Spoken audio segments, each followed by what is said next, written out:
we are back celebrating the African American diaspora experience with living narratives here from the town of Greenburgh.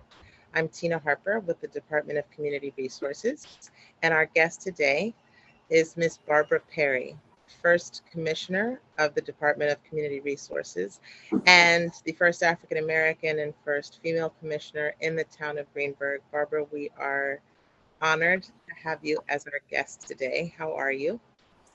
I'm good. I'm wonderful. Wonderful. In addition to being, one of our fearless leaders here in the town, you are a lifelong Greenburgh resident and fourth generation resident. So I have to ask you what it was like growing up here as a young Black female in the town of Greenburgh in the 40s and 50s. It was good. It was a wonderful experience being in a community such as Greenburgh, where we had dirt roads for a while, part of my childhood, until they paved them.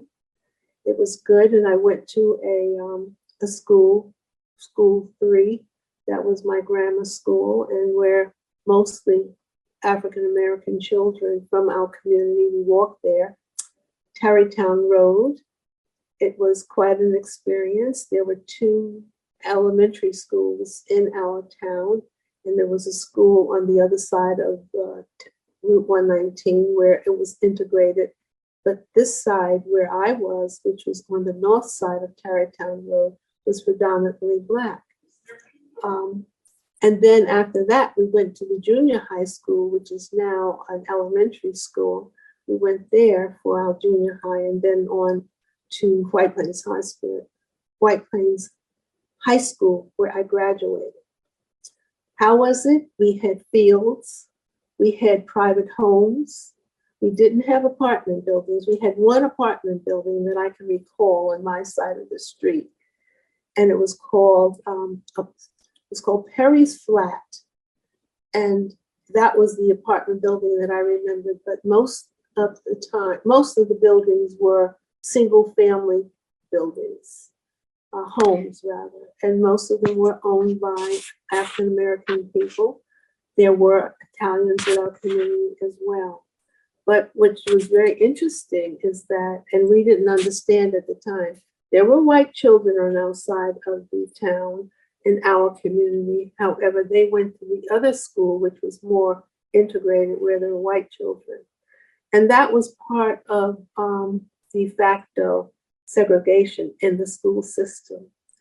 The children who were African American across the Route 119, they went to the school that was integrated, the Black children. It was more integrated than our side. We had teachers that seemed to care. Most of them were single women, but they were good teachers. I think they prepared us for junior high school somewhat. We played, now in terms of what we played as children, we played hide and go seek, Ring-a-Lirio, red light, green light, Simon Says. And in front of our home, unlike it is today, there was a field where we would ice skate in the winter, which seemed to be a long, long winter. And we would run through the weeds of the fields. We had gardens. They called them victory gardens in that day. So we ate a lot of fresh vegetables. We had people who would come around and deliver ice. We had an iceman. We had a milkman. There was a rag man. There was a man who came around and sharpened our knives. It was really urban community, suburban community, almost country-like. We had lots of things. Let's see what else. We had a fish man who would come around as well. We even had an insurance man.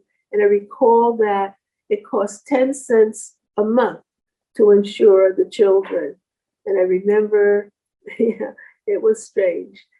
It wasn't strange to us because that's the way that it was. I lived on a street where there was a dead end, and I thought I owned all of that property. Now there are 2 houses on that, but we had a large yard, and most of the kids in the neighborhood, surrounding the neighborhood, would come and play with us. I'm from a family of 10. My parents were only children. That my mother came up when she was 3 years old to Pennsylvania. She came from Tennessee, and Chattanooga, Tennessee, as a matter of fact. And she came to White Plains with her father, who, unbeknownst to her aunt who has raised her, she didn't know that he was going to take her. She just went for a visit with her father, and they didn't come and pick her up. So he got on the train and went to Pennsylvania. And from there, he came to White Plains. So I would say, a pretty decent childhood. There were 10 of us. My dad worked for General Motors. My mother was a stay-at-home mother because she had to, because they had 10 children. And thank God for General Motors, he had a pretty good job in those days, where many of the men worked. In fact, the women during the war worked for General Motors. They were, whatever you call them, Rosie the Riveter or something like that. My mom did not work until I went to college. And because there were many of us in our family, I was on my way to college when my last sister was born. So we always had children around to play with. We had a grocery store. The African American people owned that. In fact, on my mother-in-law's side of the family, they came from Virginia. And when they came up, her father was a builder. He built many of the homes in Westchester. He worked on the church, the Union Baptist Church. He was a member of the first Union Baptist Church, which was on Manhattan Avenue. And he was a deacon there. And I have pictures of the church when they were building it, which was wonderful to see how they erected that church. Do you remember when you became aware of your ethnicity, when you became aware that you were African American, and how your experiences as an African American were different from the experiences of the white children in the community? Oh, I became aware of it when some of my friends who were white, they went to another school. I don't remember whether they were bused, but they did not attend the school which we attended. In fact, in our school, there was one child who was white in my class who went through school with me. Other than that, there were very few, if any, maybe two that lived outside of the street who went to the school. I was aware I was African American because I could see the difference in the way that the stores, although my husband's father, he built a store, they called it Angie's or DeLuigi's, which was built for his son, but DeLuigi's took it over. He lost the store, unfortunately, but he built that.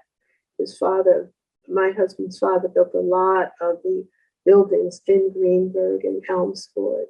But during the Depression, he lost a lot of his wealth because of the Depression. I think that's the story I have been given. But I became aware of being African American early on because I could see there was a divide in our community. And I don't know, I wasn't sad about it because I had a pleasurable childhood. I don't remember being sad about it. And when I became an adolescent, when I went to junior high school, I knew there was a divide because most of the kids, the Black kids, they were tracked into lower grades because the expectations of the white establishment did not have the same expectations of the Black students. So most of us were in one of two of the classes. They had a special education class. They had a class that was predominantly Black, and then they had an integrated class, which was predominantly white, and they were more challenged. They were given more challenging things. So I became very aware of that. I mean, I felt I was an intelligent person, but I was put in this other class, which I really resented. And I was considered a rather intelligent person, as I can remember. I knew that I was. And I didn't like being in that class. But I was placed there. There was nothing that I could do to get out. I felt disempowered to do that. But I was a challenging student too.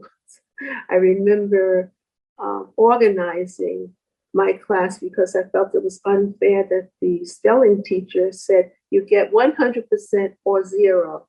I organized my 7th grade class, went to the principal and said, this is not right. So he had to change the way that the teacher presented her spelling class to us.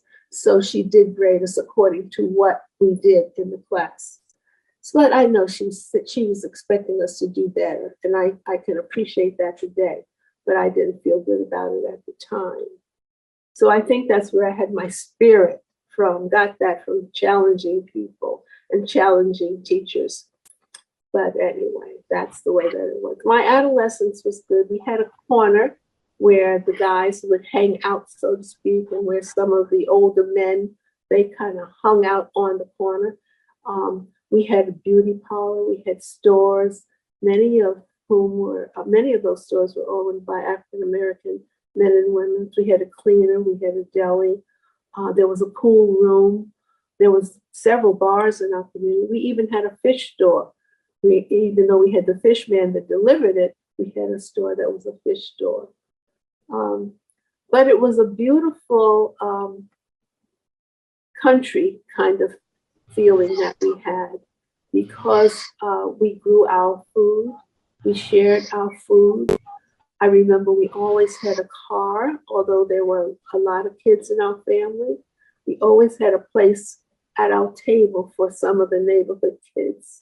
I think what's fascinating, Barbara, is that you talk about a lot of the things that you had growing up that we as an African-American community are trying to reestablish today, like our Black-owned businesses. Yeah.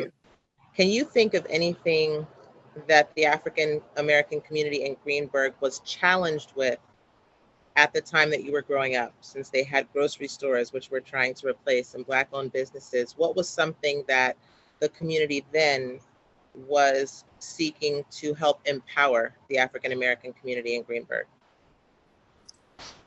Well, we realized that the white community had access to many more things than we did, such as a good education or an equal opportunity for a good education because of the tracking system that was very much in place, not only in junior high or the school we attended, but also in senior high. I think that because we had homeowners and urban renewal came, and it truly was urban removal, many of the people that I grew up with had to move out of our community because they just came through and just knocked down all those homes, not because they were bad, because urban renewal came through. And they got rid of many of the homes where there are now tall buildings. Across from my street right now, where I live, there is a tall building, a 9-story building. I think they wanted to make it a 12-story. And they came as far as my father's street. And because he went to town hall together with his neighbor on Beach Street, they stopped it there. So we were able to retain our home. I don't know where a man with 10 kids could have gone, and found a place, except the projects. They built projects for people to live in. When I was a teenager, I can't remember when it was, but they just destroyed our community as far as I can recall of private homes, private ownership. And not only that, they destroyed them on the other side as well. The Black community, for the most part, although it was a little bit more integrated, they destroyed that by getting rid of that and building a shopping center. And what they told the community, don't worry, we're going to build housing. But those people left and they never came back. And they built projects, as one would say, and they never did come back, many of the families. Some of them did, of course, but many of them did not. And they replaced them with subsidized housing. people needed housing, yes, certainly, because they knocked down all the private houses in Fairview, which was not a really good thing for many people who worked hard for their homes. I think we really need to improve the entrepreneurship that was very evident in Fairview with the stores which I had mentioned. They had a stationery store that was Black owned. They had the candy store, a barber shop. All these things were owned by Black folks.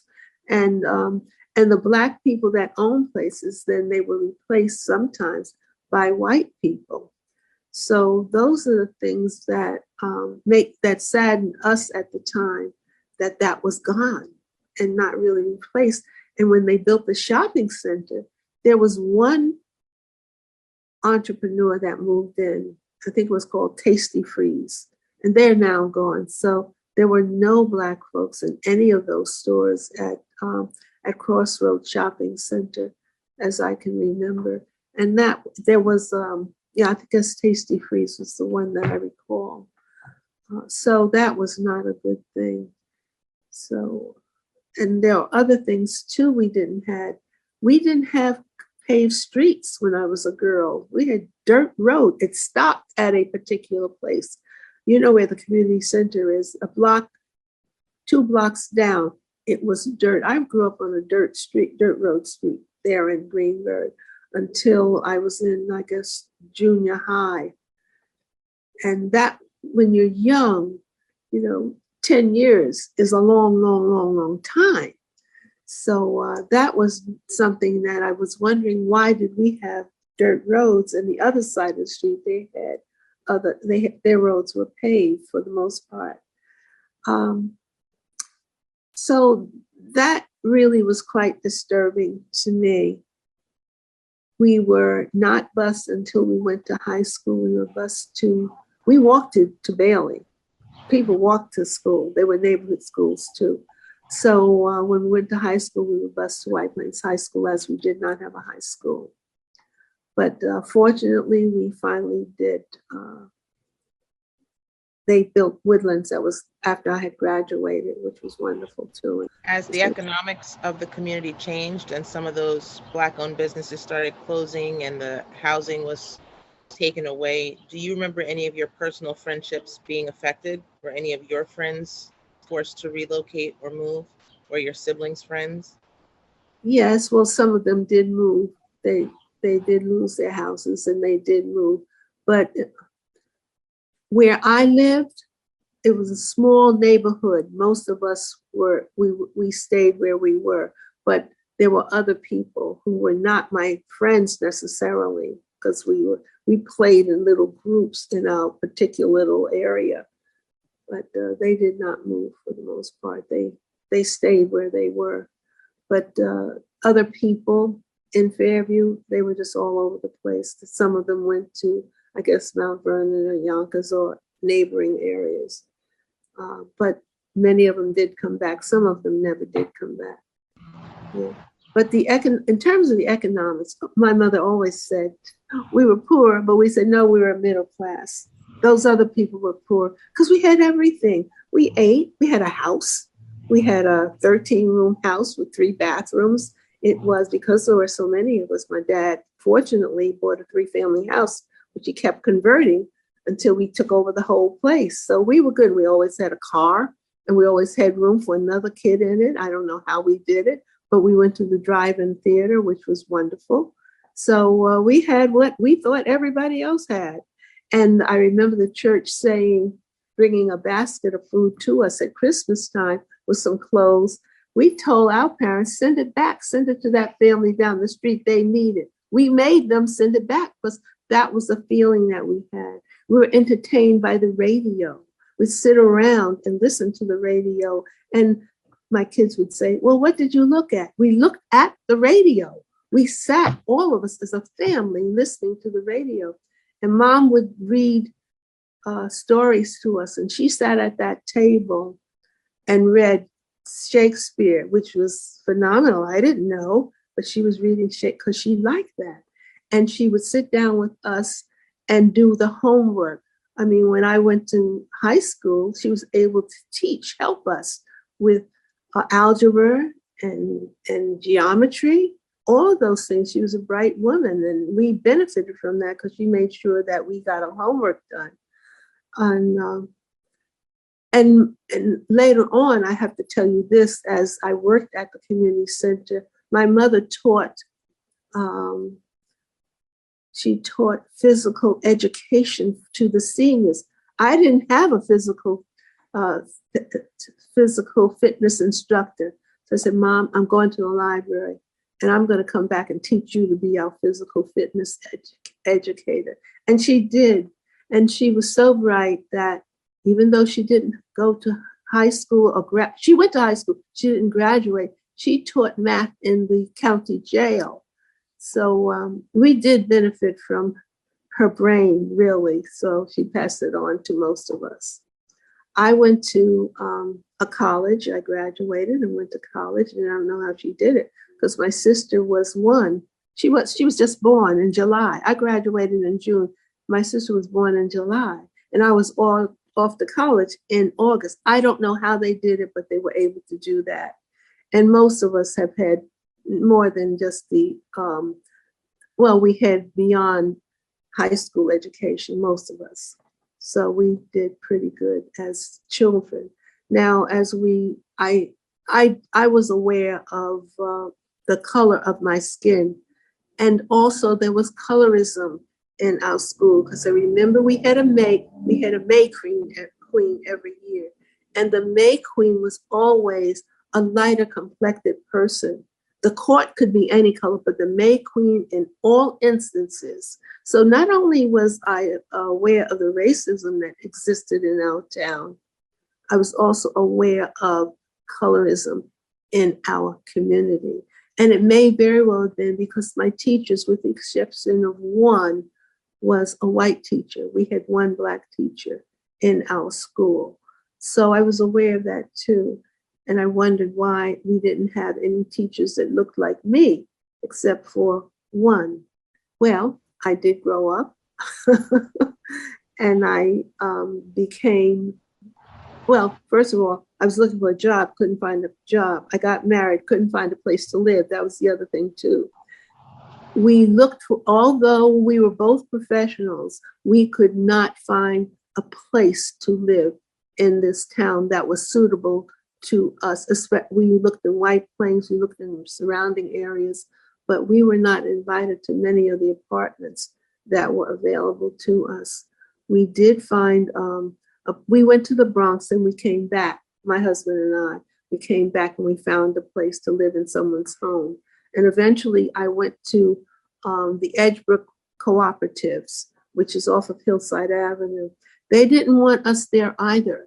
And it was a co-op. We were ready to move and move up. And what happened is that there was something called the Metcalf-Baker law, where you could not discriminate. And they had vacant apartments. And there was a man in there, Jewish man, and he said, I am going to integrate this neighborhood. He went to the Urban League, and the Urban League was helping us at that time. And so with that, we were able to get in there. Although he was on the board, he had to fight with the board to allow us to come. We went there. We were the only Black couple that lived in that community, Edgebrook. And they didn't want us there, the board. And he said, this law says, Edgar Baker law says, you've got to let these people in. People started getting angry. I understand they were very upset about it, but it was a very lonely existence until we found some friends who were not biased, and they welcomed us. They had a party for us. And as you know, it happens, they got to know us as people. So we lived there, and it was good. We lived there for about 10 years until we bought a home. But it was really quite an experience to be just alienated from your own town. Many of those folks didn't even live in this town. We lived here forever. My father and mother met on Manhattan Avenue. She lived upstairs and he lived downstairs. She coming from, her father brought her here from Tennessee, and my father came up from Virginia. That's how they got to be in White Plains in the same house on Manhattan Avenue. That's how they got together and started their large family, where we lived for over 60 years. We had the house, I think, maybe about 60 or 70 years. It no longer exists, but that's where I was raised, in that house, our homestead, until we sold it, yes. As you look at the town today, Barbara, what's the one thing that you think the thing we should prioritize and get back to from when you were growing up as a kid? The most important thing. Well, I'm going to go to recreation. We made the best out of our recreation because we didn't have the benefit of a recreation department that addressed our needs equally to the needs of white folk. We didn't have the community center. That was wonderful, and we got that because of the makeup of our community. Our community was predominantly African American, and when Martin Luther King was killed, riots broke out all over the place, even in our little town. So with that, there was a law that was passed, had to do with the neighborhood community center, something, where they were pouring money into African American communities so that we would have opportunities as other people, the others being the white communities, which was really across the road or surrounding areas. So the community center was built, and I'm glad that happened. But it was because of the demographics of Fairview, Greenburgh, not Hartsdale, not Elmsford, well, parts of Elmsford, not a lot of places that surround, but because of Fairview, Greenburgh community, and the fact that they were not providing us with the things we needed for our children. There was a youth center. The youth center was a little restaurant, and they made the best of it. It was wonderful because the kids had a place to go, and they didn't go to the other recreation center because of not feeling welcome. I sent my kids, but we were few in number because I knew we needed to have the same as other people had.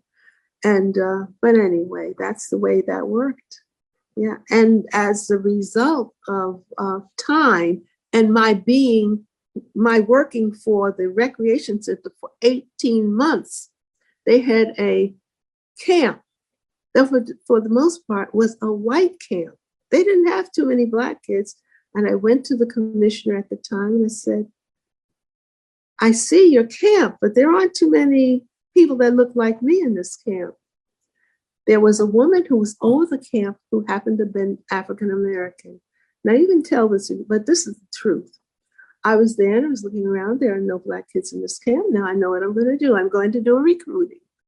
So I went out and I told the children, I said, you're running around here. You don't have a camp. You're not going to any place. The community center had a camp. Very few children were in that camp. But there's this other camp, which you need to even consider. You go home, take this application to your parents. Have your parents fill them out. Give them back to me, but don't send it in. I said to the commissioner, how do you determine how many children get into your camp and who they are? He said, we have a lottery because we are overly subscribed. We have to have a lottery to determine how many. I said, well, that means our kids may not be able to get in there. So I made a pact with one of the women who happened to have been African American, who worked in the camp, who was over the camps. I said, I'm going to recruit, and it's a lottery. So every envelope that comes in, I will put a little red dot on it.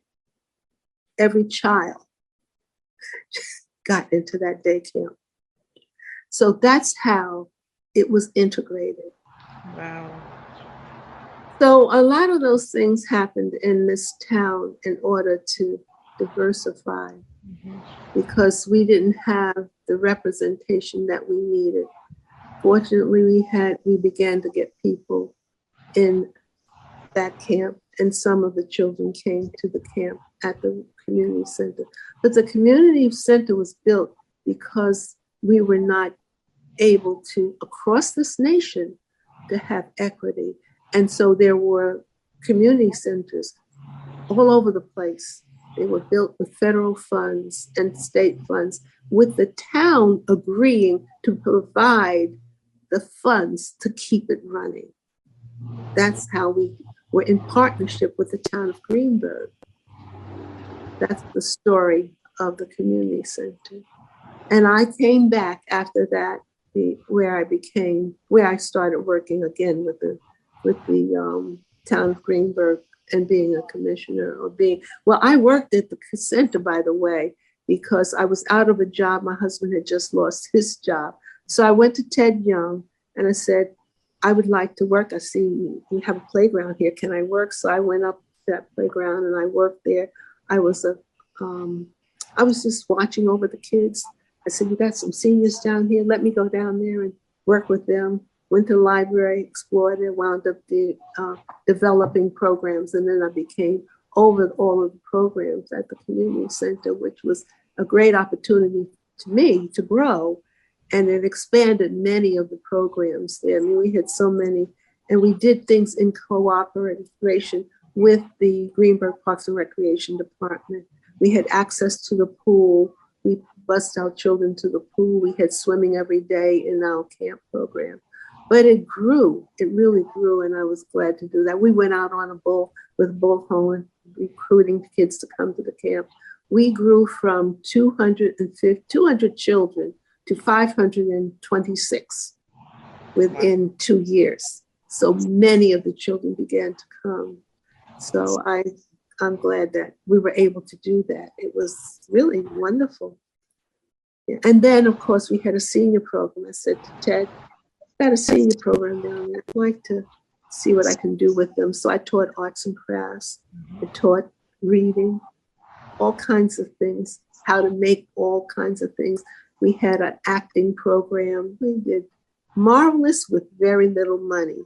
And what was unique in my idea is that we had men and women that behaved as though were surrogate parents to these children. And there was Jim Harris, there was Donald Brown, and we had an integrated staff. And we began to integrate to a certain extent.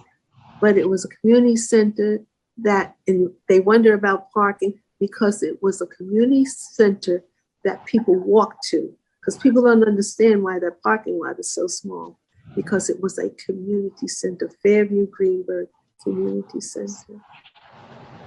In terms of my life as an adult and looking at the world around me, I think we really need to improve on how we treat one another, because there is an angst out there, but we just don't seem to be connecting as we once did. There seems to be a divide. And I think we need to get back to being more humane and kind and generous and authentic, because sometimes when you step on toes, you find yourself outside of the main line. I know. And when you do things which perhaps people in power don't like, you will find yourself outside of the mainstream. And that is what I know needs to improve. We need to be able to address these issues honestly, not doing what other people think is right, but what you think is right to benefit your people, because there are inequities still today. So I think we need to deal with those issues. We need to address them. And I'm so glad to see that Black folk need to be in places where they can make change, because we're great people. We have ideas, and many of them are unique. I saw it happen at that community center. We have a beautiful facility. When I say we, it's available, it's townwide now. It wasn't at one time townwide. It didn't address the needs of all of the community because it was built for a particular community. And it could have become a library or a police station, could have become anything. But because we are the Department of Community Resources, which it wasn't at one time, it wasn't even a department. And because of the efforts of people like myself and others, it became the department, a bona fide department in the community of the town. They had to keep it as a community center that addresses the needs of the people, of all people now. The town has been very good in providing us with funds, but I see there is a reduction. We need to reach out to these children that are on the streets, because they are. We got to help these kids. They're in trouble. They don't know what to do. Parents aren't parenting as they really need to. I would like to see a change in that. We had a parenting program where parents came in and they lived in homeless shelters. And they didn't want to come to the center because they really needed parenting because it was so young. I don't see that so much today, I suppose, because I'm not out there. But we had that. We would go and pick them up and then they wouldn't come. They'd say, "Oh, I don't feel like coming tonight." You know how we got them to come? We got a handsome young man to drive the bus. Had to use all these tricks, That man came back. He had a whole lot of people. They would say, "Who's coming to pick us up tonight?" We had lots of young people, thanks to Mr. Hood, who was very handsome.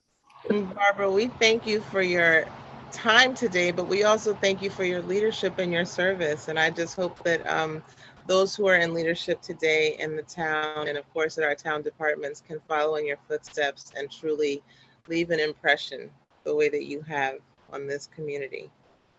So thank you. Thank you. It was a pleasure. It certainly was my pleasure working in the town. It really was. It was an experience. I experienced a lot of growth, and I think I made an impact on this town. Oh, I know you did. Thank you. Thank you. Thank you for joining us again for these living narratives from the town of Greenburgh. We hope that you will join us next time, and we'll see you soon.